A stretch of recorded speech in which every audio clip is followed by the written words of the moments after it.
Rocking Squad, malheureusement, toi tu connais ça, mais il n'y a pas grand monde qui connaît Rocking Squad. Bah, tu sais, quand tu surtout connais un quand peu... on parle d'Illuminati, quoi. Voilà. Ça va... Oui. Les Illuminati existent. Ouais. Ça tourne sur Internet pas mal quand même. Ouais, ça tourne sur Internet, ouais. Sur Internet. Chez les mais Internet, c'est quoi? C'est du virtuel. C'est du virtuel. C'est de l'impalpable. C'est pas comme si t'allais dans la rue, porter un message et que t'avais toute une foule devant toi à la Kennedy et puis tu te prends une balle au final. Alors, avant de continuer, j'aimerais que tu me fasses une petite impro là. Je sais que t'es très fort pour ça. Rien que de te dire ça, ça va te bloquer. Mais j'aimerais que tu nous fasses une petite impro, vas-y, sur la situation là. Comme ça, à brûle pour point. À brûle pour point, parlons de la situation. Je me situe à fond dans le contexte. Je suis pas con, j'écris des textes comme d'autres, il y en a beaucoup dans la rue. Même si c'est rude, on a beaucoup de ruses. C'est vrai, il y en a qui mettent des carottes comme le paysan, sauf que c'est pas dans la terre, bienvenue dans les terres-terres comme ils disent. C'est les secteurs. Non, nous ne sommes pas sectaires. Et si vous n'êtes pas content, bah, faudra se taire. Oui, je sais, je suis brut et on est comme ça chez nous. Abrupt, souvent. Mais on a du discours et du vocabulaire. La preuve, je peux le dire devant. Interloque et ça, l'interloque aussi. Et si tu veux m'interroger, j'ai pas de blog, non. Je sais que je t'ai bloqué doucement. Stop. Ok, merci. Ah, t'as pas parlé de l'ami suisse, hein? L'ami suisse. Ouais. L'ami suisse. De nos jours, mieux vaut avoir une montre en Suisse plutôt qu'un compte. Ça évite les contentieux. Je parle à mon ami suisse. Enfin, à notre ami, à tous. Je tousse. On est tous. Hein. On l'est tous. Hein. Contraint. On n'a pas fait un contrat où ça coûte rien. Il faut. On a le couteau sous la gorge. Mais la vie est gorgée, on veut les grains d'orge, même un petit peu de blé, parce que c'est comme ça que ça marche de nos jours. Yes. Voilà quoi. Yes. Ok, d'accord. On est encore loin de la guerre des gangs avec des tueries à chaque coin de rue. Mais on sent bien aussi en France que c'est comme une cocotte minute prête à exploser. Une cocotte minute sans soupape de sécurité. Ou alors... Ouais, c'est clair, mais là c'est pas comparable du tout avec les États-Unis ou quoi que ce soit. Ça c'est ce qui est médiatisé, ce qui est véhiculé par la télévision, etc. Ça n'a rien à voir. Allez faire un tour dans les quartiers, vous allez voir comment est-ce qu'ils sont les gars. C'est pas des Kalachnikov, des ci, des ça. Ça c'est dans la musique, c'est juste pour faire des bonnes rimes. Parce que si on parle de pelle, si on parle de marteau dans des rimes, qu'est-ce que... Enfin voilà quoi, c'est juste pour donner du... C'est du grand spectacle, c'est juste pour grossir un peu les choses. Mieux vaut toujours pouvoir se défendre ou sait-on jamais quoi, hein. On est à l'abri de rien, mais mieux vaut toujours. Donc tu es d'accord que c'est une position de défensive? C'est une position défensive, mais en même temps, l'État et tout un code social est en totale offensive sur tous ces gars-là et tout ce milieu-là. Et enfin... Donc vous vous sentez offensé? Ah mais c'est pas on se sent offensé, c'est on est constamment offensé. C'est le coup de la capuche sur la tête, c'est une mode, enfin bref, mais alors, c'est une capuche sur une tête, on va faire quoi? On va arrêter tous les vêtements avec les capuches et puis du coup, enfin non, voilà, c'est comme ça, c'est la rue quoi, c'est le jeune de nos jours. Certes il est agressif, on est putain d'agressif, c'est clair, encore une fois, voilà, j'utilise même un gros mot pour dire, tu vois. Agressif et susceptible aussi. Et susceptible, ouais, c'est clair, ça peut être le genre de mec à qui, ou le genre de fille, hein, parce qu'il n'y a pas que des mecs, bah oui, avec qui tu peux te retrouver une heure après à boire un thé à la menthe, tu vois ce que je veux dire, ça veut... Tu veux dire que c'est un jeu tout ça? C'est pas que c'est un jeu, c'est qu'une façade. C'est qu'une façade. En fait, ils sont totalement tout le temps, constamment sur l'offensive de peur que l'autre attaque en fait. Toujours. Sait-on jamais. Donc, toujours sur les gardes quoi. En même temps, il y a tellement de... Et cette position-là, c'est vraiment parce qu'ils se sentent agressés par un système? Tout à l'heure là, je suis fumeur, voilà, c'est comme ça. Je suis parti en ville, je suis allé chercher un morceau à fumer. Je suis allé chercher un morceau à fumer en ville. Tu vois, sur la route, les mecs que je vais voir, les mecs que je rencontre, ça se fait que c'est des mecs qui rappent, quoi. Des petits rappeurs de quartier. Putain, hyper cool, j'adore ça. Là, c'est du vrai, on est dans le vrai. Écoute bien, véridique. Une demi-heure après qu'on est en train de faire du son, il y a les flics qui débarquent. À 50 mètres de où on est en train de rapper, il y avait un mec qui est en train de se faire taser. Je peux jurer que c'est vrai. Wallah, c'est vrai. Il y avait un mec qui est en train de se faire taser. Du coup, les mecs qui étaient à l'avance sortis de la bagnole, ils m'ont dit non, non, c'est bon, reste dans la bagnole. Il y a pas de souci, on s'en charge, regarde. Moi, je voyais tout ce qui se passait, ils m'ont dit de rester dans la voiture parce que voilà, j'étais l'invité. Au final, voilà, je voulais pas non plus offenser, c'est pas question de quoi que ce soit, c'est comme ça que ça se passe. C'est tout, en plus j'étais dans leur quartier et tout, et c'était un pote à eux, j'ai pas à me mêler de ça. Et donc du coup, bref, il y a des bagnoles de flics et des bagnoles de flics qui sont arrivées pour un gars. Parce que ils ont voulu taser un gars, ils ont embarqué un gars, ils l'ont tasé vraiment ? Ils l'ont tasé, et ils l'ont embarqué. Complètement dingue. Complètement dingue. Ouais. Normal qu'après les mecs ils soient tout le temps sur l'offensive et à parler de violence dans leur musique, non? Ils voient que ça. Alors c'est un enchaînement. C'est une spirale infernale. C'est une spirale infernale. Comme tu l'as dit, comment tu veux quand tu t'appelles Hamidou, Mohamed ou je ne sais quoi, aller chercher du travail ailleurs. Le gars va dire ah ouais, c'est ça. T'as pas le temps. Tu vois ce que je veux dire? Eh ben nous on n'a pas le temps, comme je t'ai dit. On n'a pas le temps. On n'a pas le temps et on n'a pas le temps. Donc il faut faire des sous parce qu'on sait que c'est comme ça que ça marche. On veut mettre nos familles à l'abri. Beaucoup, c'est ça le rêve. On veut mettre nos familles à l'abri. Il y en a beaucoup qui vendent pour mettre les familles à l'abri. Si on veut parler de fume, c'est comme ça. On veut mettre les familles à l'abri au bled, on veut les mettre bien parce qu'on sait très bien qu'ici c'est la merde. Ouais, certes, voilà, on fait de la merde, mais il faut, c'est comme ça, on s'en sort comme on peut. Mais après, faut pas tout mélanger, quoi. Les mecs, ils mélangent tout et on en parle dans les musiques, mais c'est pas parce que c'est pas que ça la musique. Ça fait partie d'un truc. Il y a, c'est la vie, quoi. On raconte la vie, ni plus ni moins. Après, voilà. La vie, c'est que les gens ne se rendent pas compte de ce qui se passe sous leurs yeux, ce qui se passe en bas des halls. Ils s'imaginent juste qu'il y a combien de consommateurs? 90% de la planète est consommateur, le reste c'est des vendeurs. Faut arrêter. Ils prennent juste la barrette, ils s'imaginent pas tout ce qu'il y a derrière ou ils veulent pas savoir. Bah, c'est sûr que derrière il y a tout un monopole et que eux sont juste des petites fourmis là au milieu. Entre les gars qui galèrent et tout. Voilà, normal qu'au final les mecs ils soient hyper vénères, quoi. Ils sont remontés et ça semble logique. Je sais pas ce que t'en penses. Oui, mais j'en ai parlé dans mon audio. J'en parle de ça. Mais après, je trouve que c'est pas comparable, tu vois, c'est pas comparable avec les États-Unis, avec le Bronx. J'ai dit à des degrés différents. Avec le Bronx, etc. J'ai parlé de degrés différents. Mais c'est la même chose qui est exprimée, c'est-à-dire un sentiment d'injustice, un désir de se révolter. Voilà. J'ai bien dit qu'on n'en était pas encore en même temps, c'est le but de nous calquer, en gros, aux États-Unis, à ce qu'on soit tous dans le même délire, à ce qu'on soit tous identiques. Enfin, ils nous font tous péter les plombs et c'est pas pour rien que ça pète les plombs dans tous les sens. Il n'y a pas qu'en France que ça pète les plombs. Hein. J'ai un ami là, qui peut-être justement ce fameux deuxième rappeur qui a été au Portugal, là, il m'a dit mais c'est complètement la folie là-bas, les mecs aussi pètent les plombs. Enfin, et du coup c'est de le rap aussi est hyper engagé. Je sais pas s'il y a autant de polémiques qu'en France sur le fait que les mecs font du rap engagé. Au contraire, tout le monde écoute ce rap engagé parce que voilà, enfin il y a des gars, certes il y a du héros de puta, enfin, mais c'est comme ça, ça sort de la rue. Tu veux dire que je suis victime d'un formatage idéologique là quelque part, ouais, je pense qu'il faut passer au-delà de l'insulte dans la forme, il faut aller dans le fond. Non, mais moi j'ai eu l'occasion quand même de côtoyer ce monde, justement par des actions socio-culturelles pendant des années, dans des associations, dans les zones sensibles, où il y a des problèmes quand même, il ne faut pas nier ces problèmes.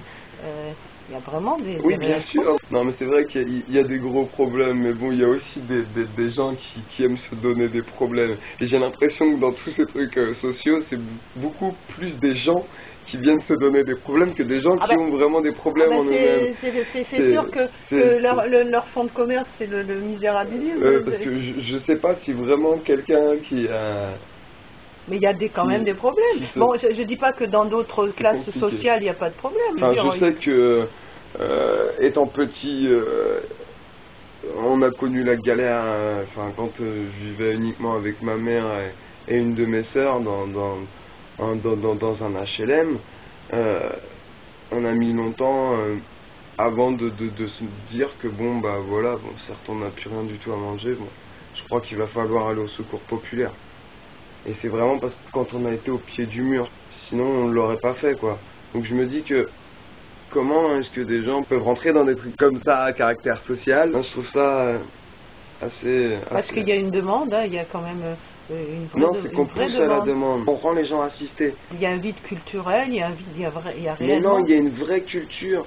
Ça déborde de culture. On va faire un tour en quartier. Il y a du Djibouti, du Cameroun, du Maroc, de l'Algérie, de la Tunisie, de la France, du Portugal, de l'Espagne. Quoi? Où est-ce que ça manque de culture? Oui, mais tu parles de quelle culture? Parce que moi, je te parle des traditions culturelles.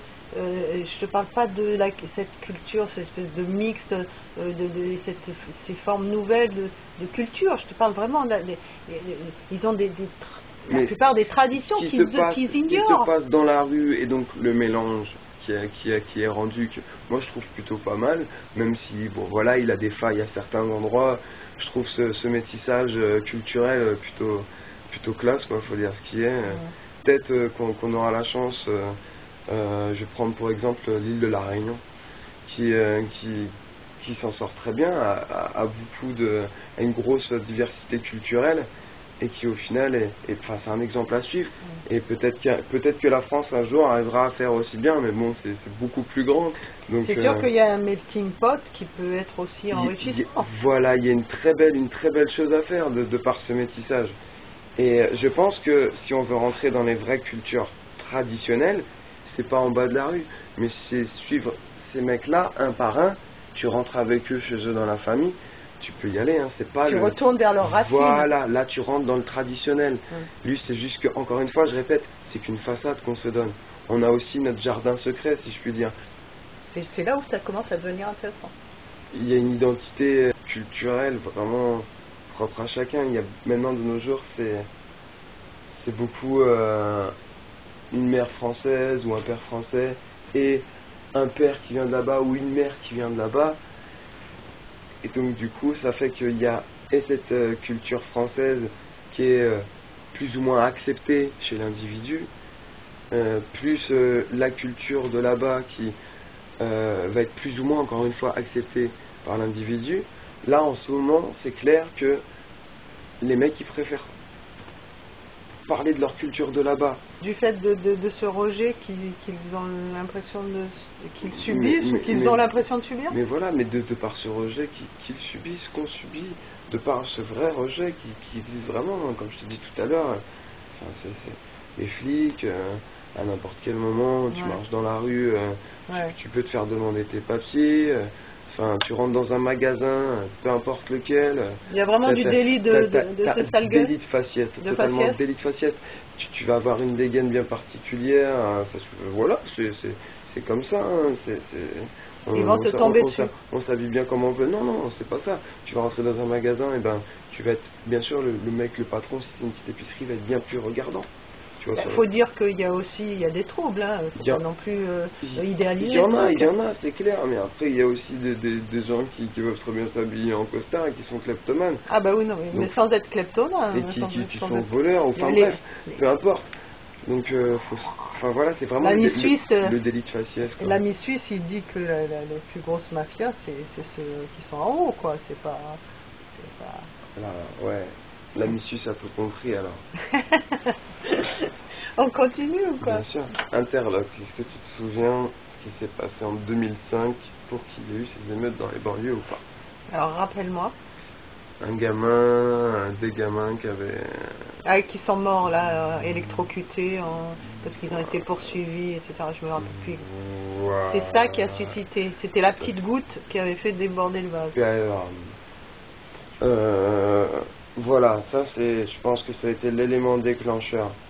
Vraiment, ça c'est même sûr, ça a été l'élément déclencheur. C'est ce qui a permis, ce qui leur a permis de pouvoir s'exprimer et puis de pouvoir péter les plombs. Ce qu'il y a, c'est qu'il il y a la famille de ces gens-là, les amis, les potes de ces gens-là qui ont pété les plombs, mais au final, il y a d'autres gens qui ont profité de ce truc-là. Bah, comme d'habitude, c'est toujours récupéré. Voilà, pour faire, etc. Et je dirais que dans ces soi-disant jeunes de quartier, ouais, il y avait des jeunes de quartier.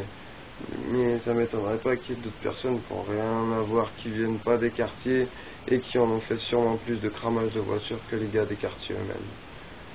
Tu veux dire qu'on veut faire porter le chapeau souvent à une communauté Ouais, parce que je pense pas que ça va être, je pense pas que ça va être des voitures qui vont cramer le jour où ça va péter. Ouais. Parce que vous sentez que ça va péter? C'est sûr, ça va péter. J'aime bien la petite expression 2012 c'est la fin du monde. Oui, c'est juste de Babylone. Alors tu parlais tout à l'heure que les mecs portaient l'histoire de leurs ancêtres. On est obligé d'en parler. On est forcément obligé de vivre avec. Tu vois ce que je veux dire? Ça te porte pas au cœur, toi, toutes ces histoires que tes ancêtres ont subies et aussi ce que d'autres ont fait. Hein. Parce qu'on n'a pas fait que subir, il y en a aussi une partie qu'on en fait. Hein. Faut pas oublier. Hein. Tu m'as compris un peu dans ce que je voulais dire ou pas? Oui, tout à fait, c'est des ressentiments. Si, il y a un contentieux et voilà, il faut que ça se règle. Toi-même, tu viens d'en parler, quoi. Tu parles de Seconde Guerre mondiale, tu parles de colonisation, d'immigration. Oui, parce qu'on en a parlé dernièrement dans les derniers constats. Tu remontes quand même à des dates en arrière et tu vois, ça se rejoint, donc tu es obligé. Pourquoi toi, dans ton constat, tu viendrais parler de ça et le mec qui fait du rap ne se sentirait pas concerné par ça, tu vois? Moi je fais que observer. Hein. Voilà, lui aussi ne fait qu'observer. Oui, tout à fait. Ouais, je suis d'accord. Il faut juste se mettre à la page, hein, c'est tout. En même temps, si en même temps à l'école, les gens apprenaient un petit peu d'arabe, un petit peu plus de je sais pas, il y a de plus en plus de polonais, etc. Je sais pas, un cours de polonais, j'en sais rien, moi. Enfin bref. Peut-être que ces mecs-là, au final, ils arriveraient plus à traduire le français. Enfin non, mais... Parce qu'ils se sentiraient intégrés. Voilà, tout à fait. On les rejette et en même temps, on veut qu'ils soient intégrés. Voilà, c'est ça. On leur dit l'école est obligatoire jusqu'à 16 ans. Mieux, on parle d'assimilation, même pas d'intégration, parce que on parle d'assimilation. Moi, j'ai envie de dire un truc. À force de vouloir s'intégrer, on se désintègre. Parce qu'on perd son identité. Et on veut se fondre à une masse. Pour rien, au final. Pour l'intégralité. Non, pour faire plaisir à certains, quoi, sûrement. Ça doit apporter de l'eau au moulin de certains, je sais pas. Le nationalisme d'un pays. Marine Le Pen, peut-être. On va pas parler d'elle. Marine. Qui est recherchée. Un peu de reconnaissance. Certes, c'est maladroit, hein, c'est hyper maladroit de rechercher de la reconnaissance avec des insultes, etc. Mais bon, on fait avec ce qu'on a. On fait avec ce qu'on a et puis on sait que l'insulte, ça fait un impact. Ça génère en tout cas des réactions. Apparemment, les gens aiment l'agressivité et la violence. Mais c'est pas jouer le jeu du diable? Mais ils jouent totalement le jeu du diable après. Est-ce que c'est un mal nécessaire? Je sais pas. Comme je disais, c'est un point de vue. Donc c'est un désir de reconnaissance.